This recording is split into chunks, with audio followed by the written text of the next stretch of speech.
आज हम कवर करेंगे प्लेट टेक्टोनिक्स को। और इस लेक्चर में हम देखेंगे कि प्लेट्स क्या होती हैं, लिथोस्फीयर का क्या रोल है प्लेट्स में, और ये जो प्लेट्स होती हैं वो कितने तरीके की हो सकती हैं। ओशियानिक प्लेट्स हो सकती हैं, कॉन्टिनेंटल प्लेट हो सकती हैं, या मिक्सचर हो सकती हैं दोनों का, ये भी जानेंगे हम। और साथ ही साथ हम ये भी जानेंगे कि कितनी तरह के इंटरेक्शंस हो सकते हैं प्लेट्स के बीच में।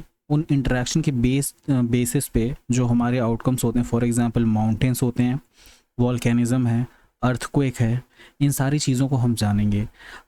इस लेक्चर में हम लोग कोशिश करेंगे प्लेट टेक्टोनिक्स तक रहने की, इसको समझने की कोशिश करेंगे, प्लेट्स के बारे में जानेंगे कितनी तरीके की प्लेट्स हैं, कौन कौन सी प्लेट्स हैं, मेजर प्लेट्स के बारे में देखेंगे हम लोग, माइनर प्लेट्स को देखेंगे, इन सारी चीज़ों को देखेंगे।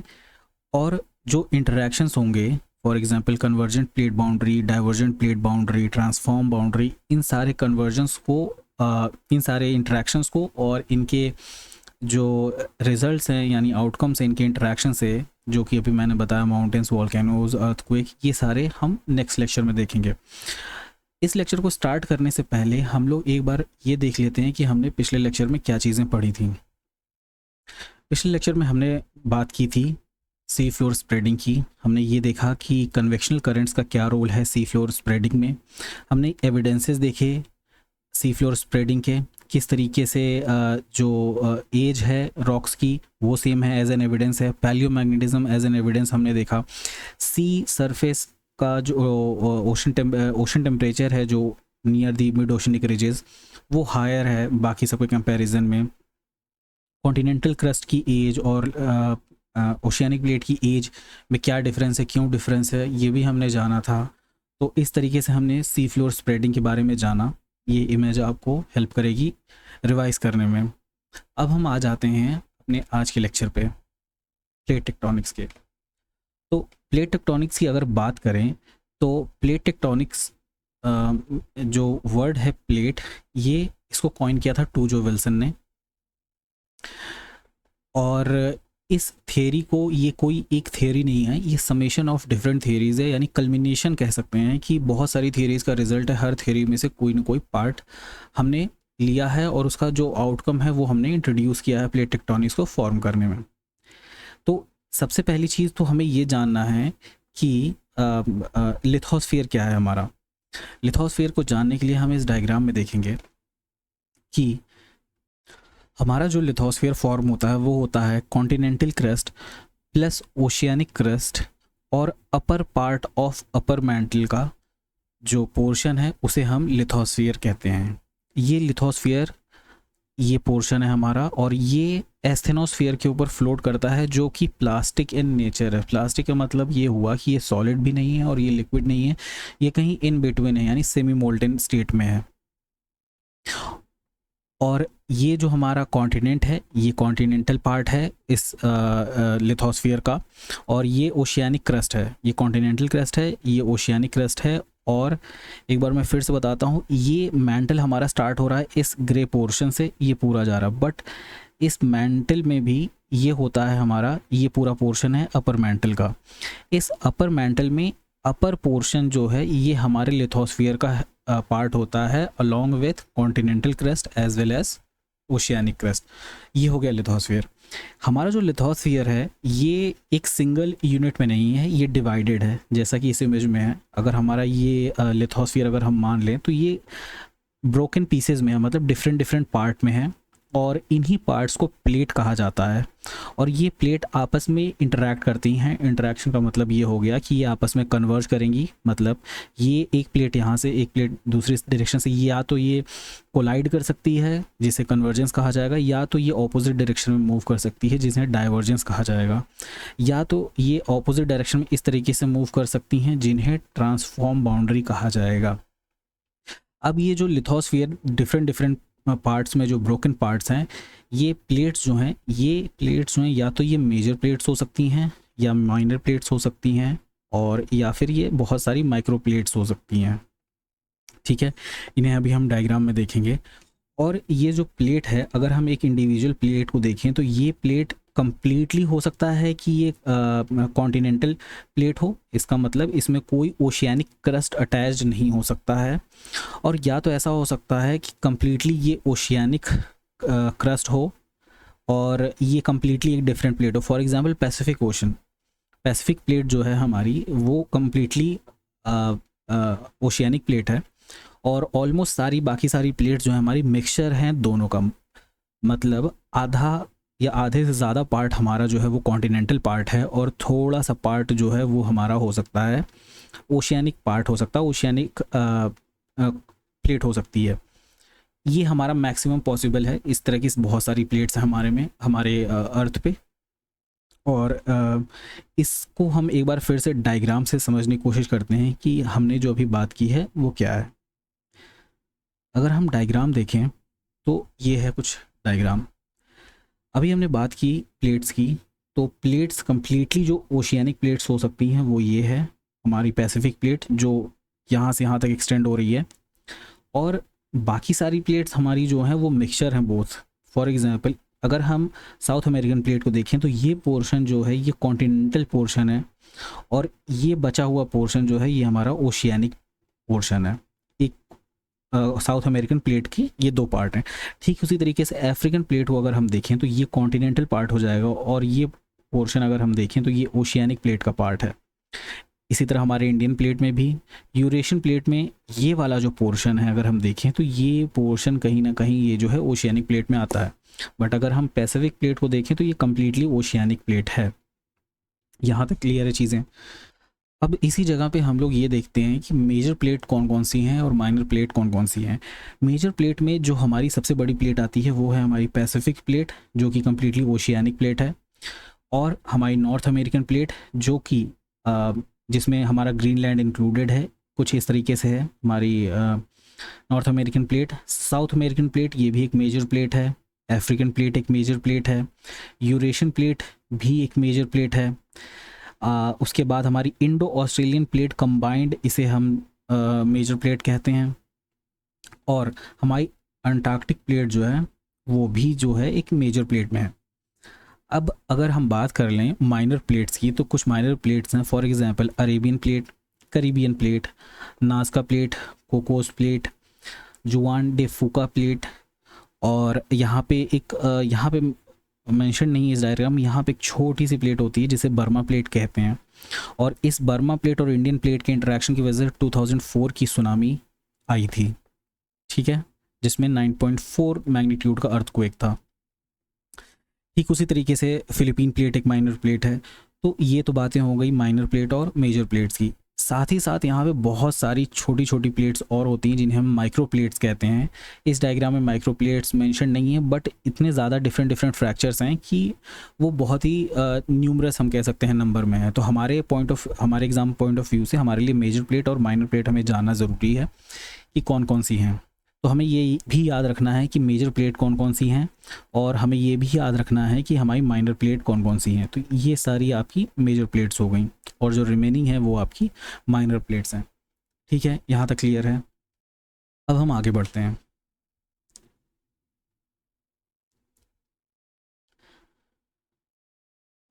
अगर हम यहाँ से चीज़ों को एक बार यहाँ से भी अपने नोट से भी कवर करते हुए चलें, तो अगर हम बात करें लिथोस्फीयर की, सॉलिड स्लैब्स जो हैं यानी प्लेट्स जो हैं वो एक सॉलिड स्लैब होती हैं जो कि लिथोस्फीयर से बनी हुई। अभी मैंने बताया कि लिथोस्फीयर में हमारी कॉन्टिनेंटल क्रस्ट इंक्लूडेड है, हमारी ओशियानिक क्रस्ट इंक्लूडेड है, plus upper part of upper mantle included है, जो कंबाइन हो करके हमारा लिथोस्फीयर फॉर्म करता है। और वो लिथोस्फीयर ब्रोकन है डिफरेंट पार्ट्स में। तो इसी प्लेट की बात हो रही है यहाँ पे, यही कहा जा रहा है कि सॉलिड स्लैब से बने हुए हैं ये लिथोस्फीयर, और ये स्लाइड करते हैं या फिर ग्लाइड करते हैं प्लास्टिक एस्थेनोस्फीयर पे। एस्थेनोस्फीयर प्लास्टिक क्यों है? क्योंकि वो सेमी मोल्टन स्टेट में है, कम्प्लीटली वो लिक्विड नहीं है या फिर सॉलिड नहीं है, उस सेमी मोल्टन स्टेट में, इसीलिए हम प्लास्टिक कहते हैं उसे, प्लास्टिक एस्थेनोस्फीयर। और इसी एस्थेनोस्फीयर के ऊपर ये लिथोस्फीयर जो है, ये प्लेट जो है ये स्लाइड करती हैं। अब ये स्लाइड क्यों करती हैं ये हमने सी फ्लोर स्प्रेडिंग में पढ़ा था। कन्वेक्शनल करंट्स की वजह से ये मूव करती हैं। कन्वेक्शनल करंट्स जो हैं उन्हें हेल्प करते हैं मूव करने में। अगर फिर से अगर हम उस डायग्राम को देखें तो कुछ इस तरीके से हैं जो हमने सी फ्लोर स्प्रेडिंग में देखा। तो ये यहाँ से कन्वेक्शनल करंट्स राइज होते हैं, फिर वो मूव करते हैं, यहाँ पे एक डाइवर्जेंस बन रहा है, ये प्लेट इस डायरेक्शन में मूव करेगी, ये प्लेट इस डायरेक्शन में मूव करेगी, और इस तरीके से जो है कन्वेक्शनल करंट्स का रोल है प्लेट्स को मूव करने में। वापस चलते हैं हम, तो ये तो बात हो गई। अब यहाँ पे भी वही चीज़ लिखी हुई, ड्यू टू कन्वेक्शनल करंट्स जो हैं प्लेट्स मूव करती हैं।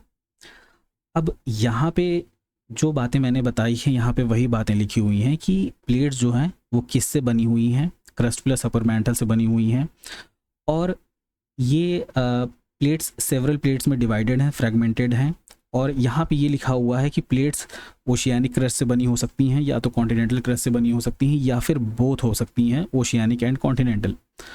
और most of the plates are example of mixture, यानी कि दोनों, यानी कॉन्टिनेंटल पार्ट भी है उसमें और ओशियानिक पार्ट भी है, एक्सेप्ट पैसिफिक प्लेट जो कि टोटली एक ओशियानिक प्लेट है। यूरेशियन प्लेट अभी हमने डायग्राम में देखा, इमेज में देखा, Eurasian plate is largely continental plate.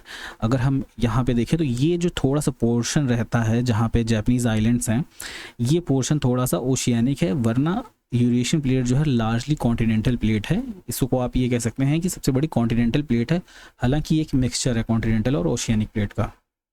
ठीक है, फिर हमने मेजर प्लेट्स के बारे में बात की, हमने देखा north American plate, south American plate, Pacific plate जो कि सबसे बड़ी प्लेट है, अफ्रीकन प्लेट को भी हमने देखा, यूरेशियन प्लेट्स को भी देखा, इंडो ऑस्ट्रेलियन प्लेट कंबाइंड जो है एक मेजर प्लेट है, एंटार्क्टिक प्लेट को हमने देखा। तो 7 मेजर प्लेट्स हैं हमारे पास, और कुछ माइनर प्लेट्स जो एग्जाम्स में आए हुए हैं, जैसे कि नाज़का प्लेट है, कोकोस प्लेट है, इन सब की लोकेशन अभी हमने देखी। जुआन डे फूका प्लेट है जो नॉर्थ अमेरिकन प्लेट के पास है, Cocos plate north American and south American plate जो है उसके बीच में कहीं पे है, नाज़का प्लेट भी वहीं पे है, उसी के आसपास है। फिर अरेबियन प्लेट जो अरेबियन डेजर्ट है या सऊदी अरेबिया का जो कंट्री है उसके पास है अरेबियन प्लेट, हमने देखा मैप में। फिलीपींस प्लेट पैसिफिक प्लेट और यूरोपियन प्लेट के बीच में है Philippines plate. Burma plate Indian plate और European plate plus Philippine plate से ये सराउंडेड है बर्मा प्लेट। एक बार इसे हम डायग्राम में देख लेते हैं। अगर हम बात करें बर्मा प्लेट की, तो बर्मा प्लेट कहीं यहाँ पे है, तो ये सराउंड हो रहा है इंडो ऑस्ट्रेलियन प्लेट से, और ये सराउंड हो रहा है यूरेशियन प्लेट से। तो सिर्फ 2 प्लेट्स इन्वॉल्व हैं यहाँ पे बर्मा प्लेट में। वापस चलते हैं। हाँ, यहाँ पे भी वही चीज़ लिखी हुई, interaction of Indian plate and Burmese plate was responsible for 2004 Indian ocean tsunami.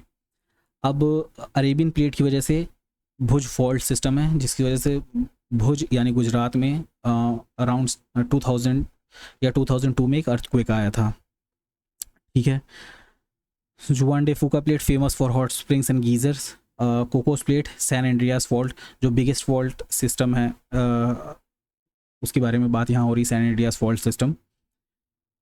और फिलीपींस प्लेट मारियाना ट्रेंच बनाता है। मारियाना ट्रेंच डीपेस्ट ट्रेंच है, ये अराउंड 11.1 किलोमीटर की ट्रेंच है। ट्रेंच हमने देखा है कि कौन सी लोकेशन पे होता है, ट्रेंच वहाँ होता है जहाँ पे सबडक्शन होता है। सब ये है हमारा ट्रेंच सबडक्शन, जहाँ पे एक प्लेट दूसरी प्लेट के अंडर सबसाइड करती है। यहाँ ओशियानिक प्लेट जो है कॉन्टिनेंटल प्लेट के बीच में सबसाइड कर रही है, तो यहाँ पे एक ओशियानिक ट्रेंच बनता है। और ये जो डेप्थ है ये मारियाना ट्रेंच की सबसे डीपेस्ट है, ये अराउंड 11.1 किलोमीटर के आसपास है कहीं। ठीक है, ये तो बात हो गई यहाँ तक की। अब यहाँ पे कहा जा रहा है कि movement of plates, it's effect and results outcome are known as plate tectonics. तो प्लेट टेक्टोनिक्स यही है कि उनका जो इंटरेक्शन हो रहा है, उनके मूवमेंट की वजह से जो भी रिजल्ट हो रहे हैं, आउटकम हो रहे हैं, for example mountain formation, volcanism या अर्थक्वेक जो हैं वो रिजल्ट हैं, वो उन्हें प्लेट टेक्टोनिक्स कहा जाता है। अब यहाँ पे बहुत बेसिक बातें, जैसे कि कन्वर्जन प्लेट बाउंड्री क्या होती है, और डाइवर्जन प्लेट और ट्रांसफॉर्म प्लेट। मैंने शुरुआत में बताया कि 3 तरह के इंटरेक्शंस होते हैं। अब ये इंटरेक्शंस भी फर्दर डिवाइडेड हैं डिपेंडिंग अपॉन कि प्लेट किस तरह की है। फॉर एग्जांपल अगर 2 कॉन्टिनेंटल प्लेट हैं तो वो आपस में कन्वर्ज कर सकती हैं, 2 ओशियानिक प्लेट कन्वर्ज कर सकती हैं, एक कॉन्टिनेंटल प्लेट और एक ओशियानिक प्लेट आपस में कन्वर्ज कर सकती है। तो ये फर्दर सब क्लासिफिकेशन है जिसे हम नेक्स्ट क्लास में देखेंगे। बट यहाँ पे अभी हम देखते हैं कन्वर्जन प्लेट किसे हम कहते हैं, या डिस्ट्रक्टिव प्लेट हम क्यों कह रहे हैं इसे। कन्वर्जन प्लेट में होता है कन्वर्ज होना, यानी 2 प्लेट्स का मिलना। अब क्योंकि 2 प्लेट्स आपस में आमने सामने आती हैं। अब इस पोजीशन पे क्या होता है कि जो प्लेट जिसकी डेंसिटी हायर रहेगी, in most cases oceanic plate जो होती है उनकी डेंसिटी हायर होती है, जिसकी वजह से ये सबसाइड कर जाती है नीचे, और क्योंकि इसकी डेंसिटी कम रहती है ये एस्थेनोस्फीयर के ऊपर फ्लोट करता रहता है, और जो हमारे कन्वेक्शनल करंट का प्रेशर रहता है जो इसे कंटिन्यूसली इस डायरेक्शन में मूव करता है, ये इसे हेल्प करता है यहाँ सबसाइड करने में। ठीक है, यहाँ पे होता है कन्वर्जेंस। अब इसे डिस्ट्रक्टिव प्लेट क्यों कहा जा रहा है? क्योंकि अगर हमारी इतनी बड़ी प्लेट थी ओशियानिक प्लेट, तो ये कंटिन्यूसली मूव होते होते यहाँ पे जब आ रही है तो यहाँ डिस्ट्रॉय हो रही है। ये डिस्ट्रक्शन जोन है जहाँ पे ट्रेंचेस रहते हैं, ये एक डिस्ट्रक्शन जोन है जो कि सबडक्शन जोन भी जिसे कहते हैं। तो इस सबडक्शन जोन में यहाँ पे ये प्लेट जो है डिस्ट्रॉय हो रही है, इसलिए इसे डिस्ट्रक्टिव प्लेट मार्जिन कहते हैं। फिर से इमेज में देखें तो ये है वो लोकेशन, यहाँ पे ये प्लेट डिस्ट्रॉय हो रही है। ठीक है, अब हम बात करते हैं डाइवर्जेंट और कंस्ट्रक्टिव प्लेट बाउंड्री की। कंस्ट्रक्टिव प्लेट या डाइवर्जेंट प्लेट, कंस्ट्रक्टिव इसलिए कहा जा रहा है क्योंकि यहाँ पे प्लेट फॉर्मेशन होता है। यहाँ पे हमने देखा मिड ओशियनिक रिजेस किस तरीके से फॉर्म होती हैं सी फ्लोर स्प्रेडिंग थ्योरी में। और डाइवर्जेंट इसलिए कहा जा रहा है क्योंकि दोनों प्लेट्स जो हैं वो ऑपोजिट डायरेक्शन में मूव करती हैं, इसीलिए इसे डाइवर्जेंट कहा जा रहा है। कंस्ट्रक्टिव किस लिए कहा जा रहा है? क्योंकि यहाँ पे न्यू प्लेट क्रिएट हो रही है, यानी ओशियनिक प्लेट क्रिएट हो रही है। इमेज से समझते हैं, ये है डाइवर्जेंट प्लेट का एग्जाम्पल। यहाँ पे कन्वेक्शनल करंट्स राइज हो रहे हैं, यहाँ से कुछ मैग्मा जो है बाहर आता है जिसकी वजह से ये रिजेस फॉर्म होते हैं। ये रिजेस जो हैं इन क्रस्ट का ही पार्ट हैं, तो ये क्रस्ट जो है कहीं ना कहीं एक्सटेंड हो रही है। अगर ये क्रस्ट यहाँ पे डिस्ट्रॉय हो रही है तो यहाँ पे एक न्यू क्रस्ट फॉर्म हो रही है, इसीलिए इसे कंस्ट्रक्टिव प्लेट भी कहा जाता है, कंस्ट्रक्टिव प्लेट बाउंड्री भी कहा जाता है कि इस बाउंड्री पे प्लेट कंस्ट्रक्ट हो रही है। और जहाँ पे हम लोगों ने पिछले कन्वर्जेंस में बात किया तो उसे डिस्ट्रक्टिव कहा जाता है। तो ये हमें ध्यान रखना, कंफ्यूज नहीं होना। कन्वर्जेंस में डिस्ट्रक्शन होगा और डाइवर्जेंस में कंस्ट्रक्शन होगा, यहाँ तक क्लियर है। ट्रांसफॉर्म और कंजर्वेटिव प्लेट बाउंड्री, इस केस में क्या होता है कि दो प्लेट्स ऑपोजिट डायरेक्शन में मूव करती हैं साइड बाय साइड, जो अभी हमने बात की सैन एंड्रियास फॉल्ट जो कोकोस प्लेट की वजह से है। ये जो ट्रांसफॉर्म बाउंड्री है इसमें ऑपोजिट डायरेक्शन मूव कर रहे हैं। अब इसे कंजर्वेटिव प्लेट इसलिए कहा जाता है क्योंकि यहाँ पे ना तो कोई प्लेट क्रिएट हो रही है ना तो डिस्ट्रॉय हो रही है, इसी वजह से कंजर्व रहती है, मतलब एज इट इज सिचुएशन रहती है। हालांकि ये ऑपोजिट डायरेक्शन में मूव ज़रूर करती हैं जिनकी वजह से अर्थक्वेक मिलता है और कहीं ना कहीं जो है वॉल्केनिज्म भी हमें देखने को मिल सकता है। तो ये बात होती है ट्रांसफॉर्म या कंजर्वेटिव प्लेट बाउंड्री की। अब इन्हीं सारी चीज़ों को हम एक बार फिर से समराइज़ करेंगे यहाँ चीज़ों को समझने के लिए अच्छे से। तो अगर हम बात करें कि हमने अभी तक क्या क्या पढ़ा, तो हमने ये पढ़ा कि मोस्ट लेटेस्ट थियोरी है ये प्लेट टेक्टोनिक्स थियोरी, और ये हमें ये बताती है कि अर्थ का जो इंटीरियर है और लिथोस्फीयर का बिहेवियर किस तरीके से होता है, यानी लिथोस्फेरिक इंटरेक्शन की किस तरीके से वो प्लेट्स में डिवाइडेड हैं और फिर उन प्लेट्स का आपस में किस तरीके से इंटरेक्शन होता है। फिर ये एक्सप्लेन करती है ये theory mountain building, volcanism, earthquake, जैसा मैंने बताया इन तीनों प्रोसेसेस को ये कहीं ना कहीं एक्सप्लेन करती है। और ये कल्मिनेशन है, यानी ये रिजल्ट है काफ़ी सारी थियोरीज़ का जिसमें कंट्रीब्यूशन है। For example continental drift theory जो कि बताती है कि हमारी जो प्रेजेंट अरेंजमेंट है कॉन्टिनेंट्स के वो क्यों है, किस तरीके से वो मूव किए। ये थ्योरी पूरी तरीके से एक्सप्लेन नहीं कर पाई थी मूवमेंट, इसी वजह से फिर हम प्लेट टेक्टोनिक्स इन सारी चीज़ों को एक्सप्लेन करती है।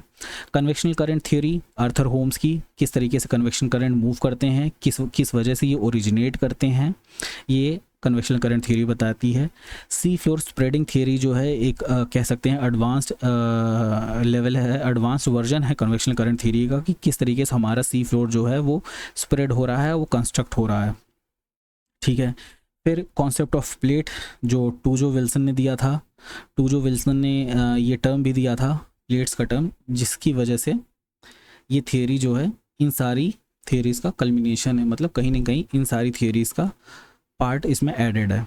ठीक है, अब प्लेट टेक्टोनिक्स के बारे में हमने बात की कि ये एक लिथोस्फीयर है, लिथोस्फीयर ब्रोकन है इनटू प्लेट्स है, ये एस्थेनोस्फीयर के ऊपर फ्लोट करता है, ये भी बात हमने कर ली। प्लेट किस तरीके से इंटरेक्ट कर सकते हैं, तीन तरीके से, कन्वर्ज हो सकते हैं, डाइवर्ज हो सकते हैं, या फिर ट्रांसफॉर्म हो सकते हैं, यानी साइड बाय साइड मूव कर सकते हैं। फिर हमने देखा मेजर प्लेट्स कौन कौन सी हैं, माइनर प्लेट कौन कौन सी हैं, इन सब सारी चीज़ों के बारे में हमने बात किया और इनकी हमने डायग्राम भी देखा। और माइक्रो प्लेट्स हमने जैसे बात की कि बहुत सारे न्यूमरस हैं, तो उनके बारे में हमें जानने की ज़रूरत नहीं रहती है। इस डायग्राम को हम लोग इनिशियली देख चुके हैं कि किस तरीके से ये डायग्राम है और कौन कौन सी मेजर प्लेट्स हैं, माइनर प्लेट्स हैं। कोकोस प्लेट यहाँ पे हम देख रहे हैं। और जो बात हम लोग कर रहे थे सैन एंड्रियास फॉल्ट की, वो उसमें जुआन डे फूका प्लेट इन्वॉल्व है। यहाँ पे है हमारा सैन एंड्रियास फॉल्ट। इसके बारे में हम लोग नेक्स्ट जब तीनों इंटरेक्शंस करेंगे, टाइप्स ऑफ इंटरेक्शन करेंगे, तब हम सारी चीज़ों को देखेंगे, सारे एग्जांपल्स को देखेंगे, कहाँ कहाँ पे कौन कौन से एग्जांपल्स हैं डाइवर्जेंट, कन्वर्जेंट और ट्रांसफॉर्म के। तो ये हमारा पार्ट रहेगा नेक्स्ट लेक्चर का, जहाँ पे हम इसमें और सब सेक्शंस देखेंगे कि किस तरीके से ये जो प्लेट इंटरेक्शन है इनके रिजल्ट कैसे होते हैं अर्थक्वेक, वॉल्केनिज्म और माउंटेन बिल्डिंग में। तो इस सेशन को यहीं तक रखेंगे और मुझे उम्मीद है कि आपको चीज़ें समझ में आई होंगी। और अगर आपका कोई डाउट है या क्वेश्चन है, आप कमेंट सेक्शन में बता सकते हैं। और अगर आपको ये डॉक्यूमेंट डाउनलोड करना है तो आप दी IAS लैब के टेलीग्राम चैनल से ये लेक्चर डाउनलोड कर सकते हैं। मिलते हैं आपसे नेक्स्ट लेक्चर में। अभी के लिए धन्यवाद।